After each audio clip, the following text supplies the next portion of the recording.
सूर्योपनिषत्। ॐ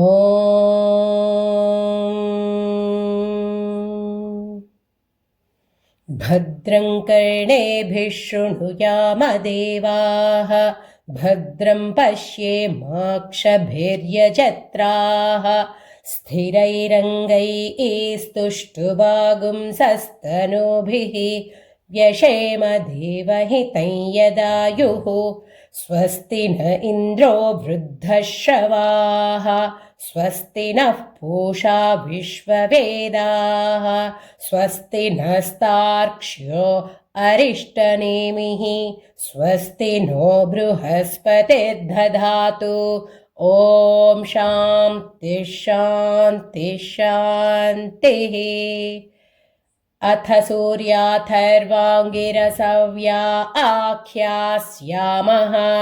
ब्रह्मा ऋषिः, गायत्री छन्दः, आदित्यो देवता, हंसः सोऽहमग्निनारायणयुक्तं बीजं, हृल्लेखा शक्तिः, वियदादिसर्गसंयुक्तं कीलकं, चतुर्विधपुरुषार्थसिद्ध्यर्थे विनियोगः, षट्स्वरारूढेन बीजेन षडङ्गं रक्ताम्बुज संस्थितं, सप्ताश्वरथिनं हिरण्यवर्णं चतुर्भुजं, पद्मद्वयाभयवरदहस्तं कालचक्रप्रणेतारं, श्रीसूर्यनारायणं य एवं वेद स वै ब्राह्मणः। ॐ भूर्भुवः सुवः तत्सवितुर्वरेण्यं भर्गो देवस्य धीमहि धियो यो नः प्रचोदयात्। सूर्य आत्मा जगतस्तस्तुषश्च, सूर्याद्वै खल्विमानि भूतानि जायन्ते। सूर्याद्यग्नः पर्जन्यो ओन्नमात्मा, नमस्ते आदित्या। त्वमेव प्रत्यक्षं कर्म कर्तासि, त्वमेव प्रत्यक्षं ब्रह्मासि, त्वमेव प्रत्यक्षं विष्णुरसि, त्वमेव प्रत्यक्षं रुद्रोऽसि, त्वमेव प्रत्यक्षं मृगसि, त्वमेव प्रत्यक्षं यजुरसि, त्वमेव प्रत्यक्षं सामासि, त्वमेव प्रत्यक्षमथर्वासि, त्वमेव सर्वं छन्दोसि। आदित्याद्वायुर्जायते, आदित्याद्भूमिर्जायते, आदित्यादापो जायन्ते, आदित्याज्योतिर्जायते, आदित्याद्व्योमदिशो जायन्ते, आदित्याद्देवा जायन्ते, आदित्याद्वेदा जायन्ते, आदित्यो वा एष एतन्मण्डलं तपति।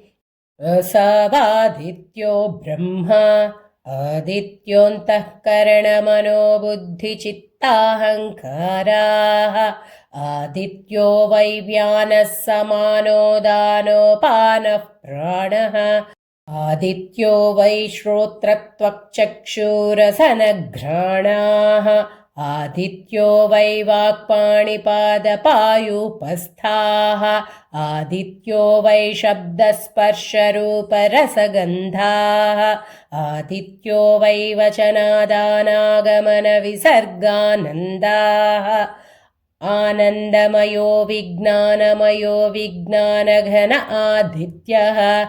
नमो मित्राय भानवे मृत्योर्मा पाहि, भ्राजिष्णवे विश्वहेतवे नमः।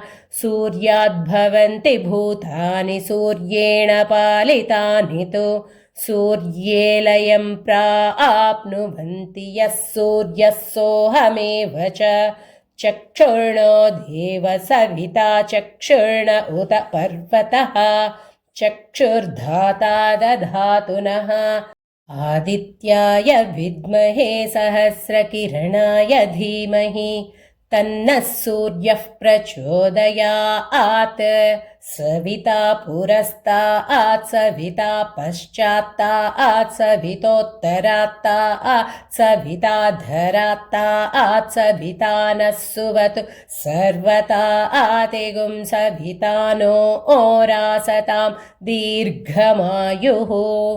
ओमित्येकाक्षरं ब्रह्मा घृणिरिति द्वे अक्षरे सूर्य इत्यक्षरद्वयम् आदित्य इति त्रीण्यक्षराणि एतस्यैव सूर्यास्याष्टाक्षरो मनुः यः सदा हरहर्जपति स वै ब्राह्मणो भवति स वै ब्राह्मणो भवति। सूर्याभिमुखो जप्त्वा महाव्याधिभयात् प्रमुच्यते अलक्ष्मीर्नश्यति अभक्षभक्षणात् पूतो भवति अगम्यागमनात् पूतो भवति पतितसम्भाषणात् पूतो भवति असत्सम्भाषणात् पूतो भवति। मध्याह्ने सूर्याभिमुखः पठेत् सद्योत्पन्नपञ्चमहापातकात् प्रमुच्यते सैषा सावित्रीं विद्यां न किञ्चिदपि न कस्मैचित् प्रशंसयेत्।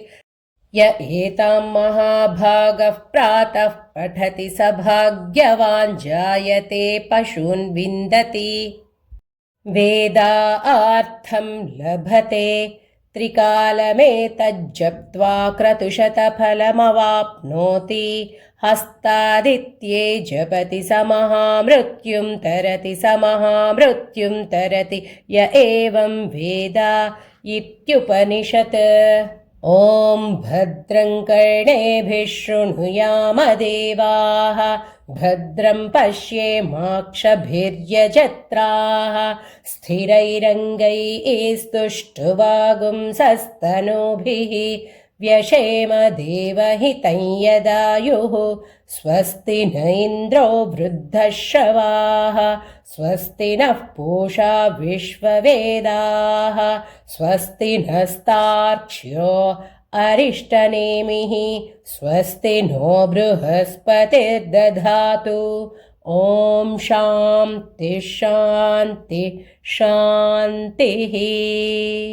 यदक्षरपदभ्रष्टं मात्राहीनं तु यद्भवेत् तत्सर्वं क्षम्यतां देवनारायण नमोऽस्तु ते। विसर्गबिन्दुमात्राणि पदपादाक्षराणि च न्यूनानि चातिरिक्तानि क्षमस्व पुरुषोत्तम।